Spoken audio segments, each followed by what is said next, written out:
Sir, I won't shut up. Sir, I'm a I commissioner, was sir. in school, you're not in school. Sir, you can't shut Will me you up. keep quiet? You can't Get shut me a me big up, sir. fool. I'm not You are a big fool. I'm not a You fool, think you sir. can shoot anybody like that? Sir, I'm not You are a a big fool. fool. Who are you? I am not a fool, sir. As for the time I You can't call me a graduated, fool. you are in primary school. I'm acting on orders. Take for You which can't order? call me a fool. I guess you will see whether you love this here. Sir, you can't call me a fool. Go I'm and not a develop fool. your I'm an mind, officer. develop I'm not a fool, sir. I'm an officer. This week, something extraordinary happened across Africa and beyond. A Nigerian naval officer told a powerful minister exactly where to go. A Tanzanian election result made Zimbabwe look democratic, and a former First Lady got 20 years behind bars for looting her nation's treasury. What connects all these stories? People standing up to power, some won, some lost, but every single one of them proved that the old order, the one where big men do whatever they want and nobody says a word, is finally starting to crack. I'm bringing you 5 stories that you need to understand, because they're not just news items. They're signals. They're showing us that across our continent and in allied nations fighting for sovereignty, something fundamental is shifting. The question is, are we paying attention? Let's dive in. Nigeria gave us a moment this week that millions of Africans have been waiting decades to see. A young lieutenant named A.M. Yerima stood at a construction site in Abuja, doing his job, following orders to let no one through. Then Nyesom Wike arrived. Now, if you don't know who Wike is, let me paint the picture. This is Nigeria's Minister of the Federal Capital Territory. He runs Abuja, the nation's capital. This is a man accustomed to people jumping when he walks into a room. A political heavyweight with connections that run deep. The kind of figure who, throughout Nigeria's post-independence history, has represented everything regular people have learned to fear: concentrated power, political godfather networks, and the ability to make problems and people disappear. Wike showed up with his entourage, the full display of power and privilege, demanding the construction work be stopped. He claimed it was illegal. He wanted entrance to the site. Lieutenant A.M. Yerima, calm and professional, refused. He'd parked a truck at the entrance. Nobody was getting through. That's when Wike lost his composure. "You are a fool," he told the soldier. The lieutenant's response? Steady, unflinching. "I'm not a fool, sir." Wike tried again, pulling rank in the way these big men always do when they're not getting what they want. "By the time I graduated university, you were still in primary school." And here's where Lieutenant A.M. Yerima became something more than just a soldier following orders. He responded, "Sir, I have orders from above. Nobody enters. You can't call me a fool. I'm not a fool." The video went viral immediately, and Nigerians didn't just watch it, they celebrated it, overwhelmingly. Why? Because everyone in Nigeria has heard that line before. "Do you know who I am?" It's the calling card of every entitled official, every connected politician, every person who believes their position places them above the rules that govern everyone else. But this soldier, this young man just doing his job, represented something Nigerians rarely get to see: accountability. Someone saying no to power. Someone refusing to be bullied, intimidated, or moved by status. The context makes this even more significant. Wike himself has a history that reads like a case study in how political power operates in Nigeria's complex system. He's been accused of playing political godfather, of using his influence to remove a sitting governor, of allegedly deploying soldiers to harass political opponents. When regular Nigerians saw Lieutenant A.M. Yerima refuse to back down to this particular man, they weren't just watching a soldier do his duty, they were watching themselves. Every market woman who's been pushed aside, every driver who's been forced off the road by a convoy, every citizen who's been told to know their place. Then the story got even more interesting. Investigative journalists began digging, and according to their reports, Wike has allegedly been involved in land-grabbing schemes targeting military officers, redistributing their property to his associates. Among those allegedly benefiting, the person appointed to run fair elections in Nigeria. These remain allegations that require further investigation. But if proven true, the irony would be almost unbearable. A man allegedly stealing from military personnel now demanding a soldier abandon his post. But here's the critical question. What happens to Lieutenant Yerima now? Because in systems built on patronage and personal power, people like Wike don't forget, they don't forgive. The former army chief has already come out defending the soldier, stating that Wike's behavior undermines the commander-in-chief. That's political speak for, this situation is far from over. This incident crystallizes something essential about where Nigeria and much of Africa stands right now. We're at a crossroads between the old system where position meant impunity and a new generation that increasingly refuses to accept that arrangement. Lieutenant A.M. Yerima became a symbol because he represents the choice our continent faces. Do we continue bowing to power regardless of right and wrong, or do we stand on principle even when it's dangerous? October 27th, a Russian military cargo plane, an Ilyushin Il-76, lands in Caracas, Venezuela. This wasn't just any aircraft. It previously belonged to Wagner PMC, the Russian mercenary group that's been operating across Africa, Syria, and now apparently South America. Why does this matter to us? Because what's happening in Venezuela is the same struggle for sovereignty that African nations face. President Nicolas Maduro went on television openly asking Russia, China, and Iran for military assistance. His reason? The United States has been building up military forces in the Caribbean, essentially parking its naval power right outside Venezuela's door. Now, Russia and Venezuela have a treaty, but here's the crucial detail. There's no mutual defense clause. If someone attacks Venezuela, Russia can choose whether or not to help. They are not locked in the way they are with Belarus. Yet the United States remains nervous, and for good reason. Venezuela has been purchasing serious military hardware from Russia and China, advanced weapon systems, air defense capabilities, the kind of equipment that makes any military intervention exponentially more expensive and complicated. Trump used to talk about peace through strength. Maduro apparently took notes. But this story extends far beyond Venezuela. What we're witnessing is China, Russia, and Iran exporting an entire alternative security architecture to nations seeking protection from Western pressure. We're talking weapons, yes, but also surveillance technology, internet infrastructure, riot control equipment, a complete package that allows nations to maintain sovereignty without Washington's approval. This should sound familiar to anyone paying attention to Africa. How many times have we watched Western powers leverage security concerns or human rights to interfere in African affairs, while ignoring the same issues in allied nations? How many times have we seen economic sanctions deployed not for humanitarian reasons, but because a government refused to align with Western interests? What Russia, China, and Iran are offering, whether we agree with their domestic policies or not, is an alternative. They're saying, you can have security, you can have advanced military capabilities, you can have economic partnerships, and you don't need to restructure your entire government or open your markets completely to do it.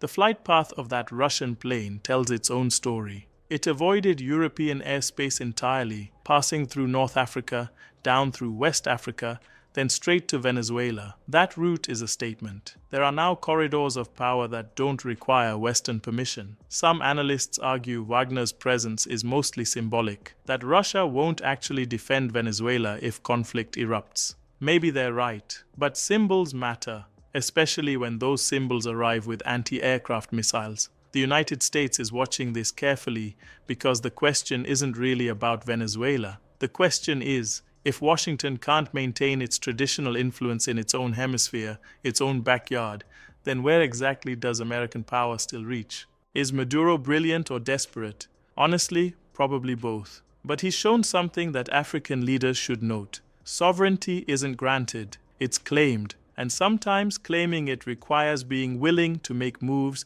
that make powerful nations uncomfortable. October 29th, Tanzania held an election. President Samia Suluhu Hassan won with 98% of the vote. Let me put that in perspective. Even the most beloved, genuinely popular leaders in democratic systems don't pull those numbers. Nelson Mandela, in South Africa's historic first democratic election in 1994, won with 62%. That was with the entire world celebrating South Africa's liberation and Mandela's moral authority at its peak. When you see 98%, you're not looking at an election, you're looking at theater. That's dictator territory, the kind of number that insults the intelligence of everyone who hears it. Here's what actually happened in Tanzania. Opposition leaders were imprisoned or barred from ballots before voting even began. When people protested, the government responded with force, and then came the move that reveals everything. They shut down the internet. Complete blackout.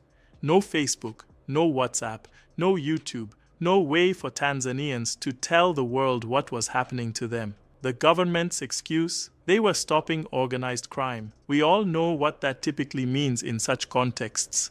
When you cut internet access during an election, it raises serious questions about transparency. When people can't film what police are doing, can't share videos of what's happening at polling stations, can't organize to protect their votes, that's when silence becomes dangerous. Opposition groups have claimed that hundreds, possibly over 1,000, people were killed in election-related violence. The government strongly denies these figures. Independent verification has been difficult due to the internet shutdown and restricted media access. What we do know is that both the African Union and the Southern African Development Community issued statements saying the election didn't meet democratic standards. Think about that for a moment. When regional bodies known for diplomatic restraint express serious concerns about your electoral process, something significant has gone wrong. Then, Kenya's President William Ruto provided a masterclass in how not to respond. He issued a statement. On behalf of all Kenyans, I congratulate you. Kenyans, known for their sharp political commentary and refusal to stay silent, went off. Social media exploded with responses like, "This is the president's personal opinion, not the opinion of the Kenyan people." The public criticism was harsh and revealing. Some compared the situation to authoritarian leaders, recognizing each other's legitimacy despite questionable processes. That's the kind of pointed political criticism that democracy allows, citizens holding their leaders accountable for their international positions. Kenya has something Tanzania currently doesn't, a culture where citizens will actually stand up to power. Kenya's Gen Z took to the streets this year, challenged their president to his face, refused to be intimidated. Meanwhile, Tanzania, a beautiful country with incredible people, is sliding into authoritarian darkness, and its citizens are paying the price. This forces us to confront an uncomfortable question. What was the point of fighting for independence if our leaders today act like the colonizers we kicked out decades ago? Our grandparents and great-grandparents didn't struggle, sacrifice, and sometimes die for freedom so that decades later, their grandchildren would watch homegrown tyrants steal elections with impunity. Tanzania deserves better. East Africa deserves better. We all deserve better. Edgar Lungu, former president of Zambia, died in South Africa while receiving medical treatment. His family refused to bring his body home, not because of logistics, not because of cost, because they didn't want current President Hakainde Hichilema anywhere near the corpse. This is hatred that transcends death itself. These two men have history that reads like a political thriller. April 2017. Both were traveling to the same traditional ceremony. Hichilema, at that time opposition leader, was in his convoy when they encountered the presidential motorcade. In Zambia, as in many African countries, protocol demands other vehicles make way for the president. Hichilema's convoy allegedly didn't move aside quickly enough for President Lungu's vehicles. 2 days later, police raided Hichilema's house at 2 a.m., took him into custody, and charged him with treason. In Zambia, treason can carry severe penalties, including the possibility of capital punishment. Hichilema spent months in detention. The international community responded strongly. Human rights organizations, foreign governments, regional bodies all condemning Zambia's actions. Eventually, the government dropped the charges, but the damage was permanent. These two men would never forgive each other. Fast forward to 2021, Hichilema wins the presidency. The tables turn. According to Lungu's family, Hichilema made the former president's life miserable, creating obstacles whenever Lungu needed to travel abroad for medical treatment. Now Lungu has died in South Africa because even as a former head of state, he couldn't access adequate healthcare in his own country.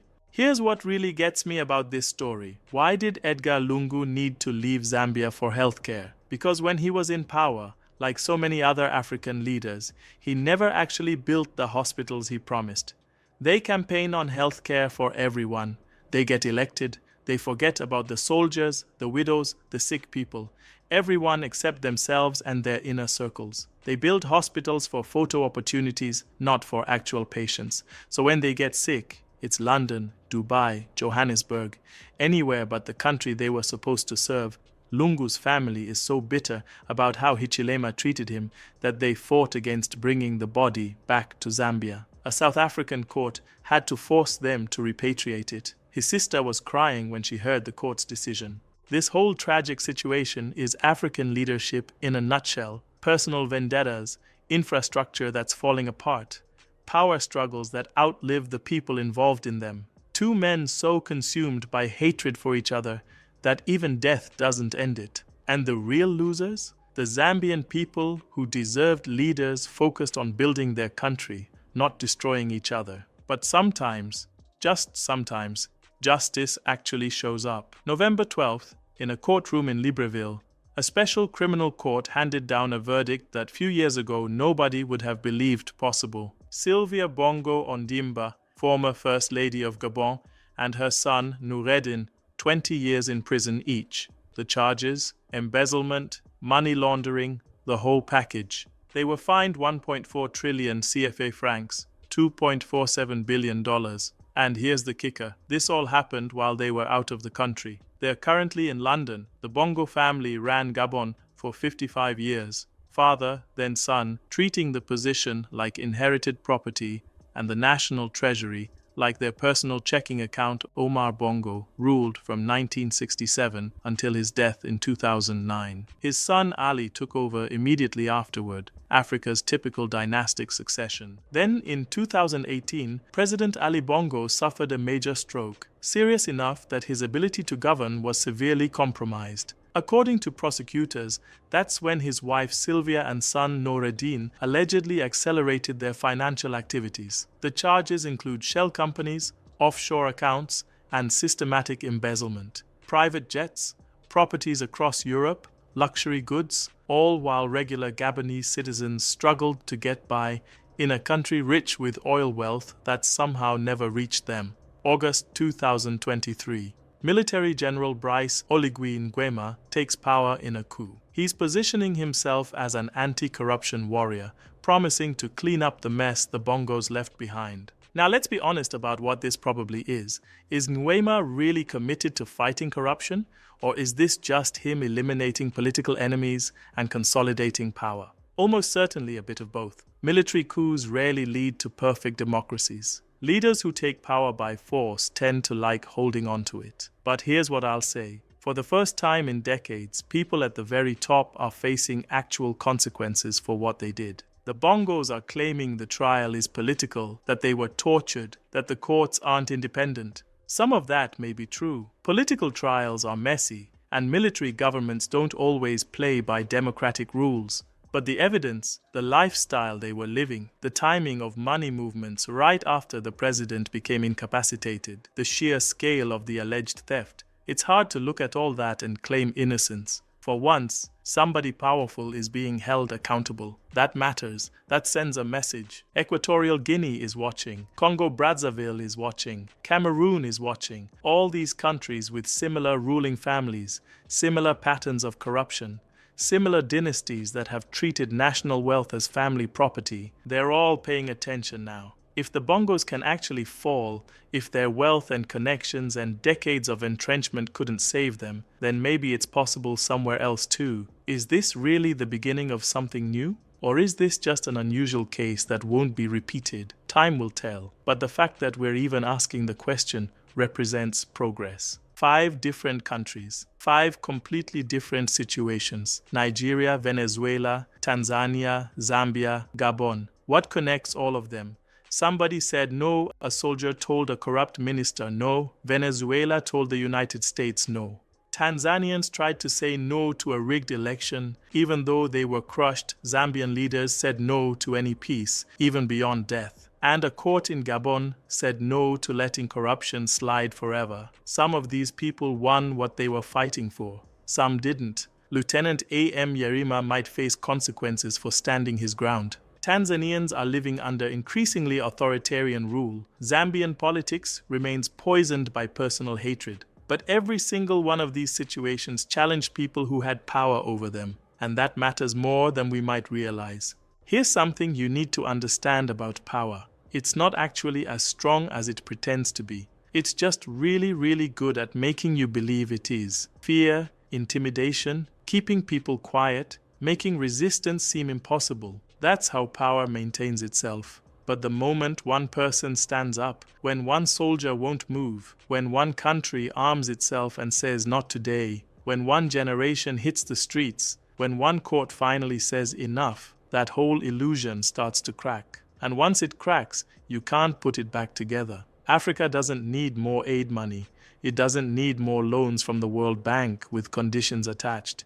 It doesn't need more consultants flying in from Europe or America telling us how to run our countries, manage our resources, or organize our societies. Africa needs more people willing to say no, more soldiers who won't back down when powerful people try to bully them, more citizens who refuse to be silenced when their governments steal elections, more journalists who investigate corruption even when it's dangerous. More courts that actually do their jobs instead of serving whoever's in power. More leaders who build hospitals instead of just using them as photo opportunities. We need a generation that understands sovereignty isn't just about flags and anthems. It's about the daily choice to refuse systems that don't serve our people. It's about building institutions that work for everyone, not just the connected few. It's about remembering that independence was supposed to mean something. The map is being redrawn right now. The old ways of doing things, the ways that worked for decades because nobody had the courage or the platform to challenge them, those ways are breaking down. Technology means citizens can organize faster than governments can suppress them. Social media means abuses can't stay hidden. A new generation that grew up watching their parents' generation tolerate corruption and authoritarianism is refusing to accept that as normal. The question isn't whether change is coming. Change is already here. The question is, who holds the pen? Who gets to write the next chapter? Will it be the old guard clinging to power and privilege? Or will it be citizens, young and old, who decide enough is enough? Which of these stories resonates most with you? Have you seen similar situations in your own country? Are you seeing signs that the old order is cracking where you live? I want to hear from you in the comments. Real talk, no holding back. This is how we build the kind of community that can actually push for change, by being honest about what we're seeing, sharing what we know, and refusing to accept that things have to stay the way they've always been. If you found value in this analysis, hit that like button. If you want this kind of deep dive into African and global sovereignty issues every week, subscribe and turn on notifications. We're building something here. A space where we can talk honestly about power, corruption, resistance, and change. Share this video with someone who needs to see it. These stories deserve to be heard. These lessons deserve to be learned. Until next time, keep questioning, keep resisting, and keep believing that our continent deserves better. We're not just watching history, we're making it. Peace.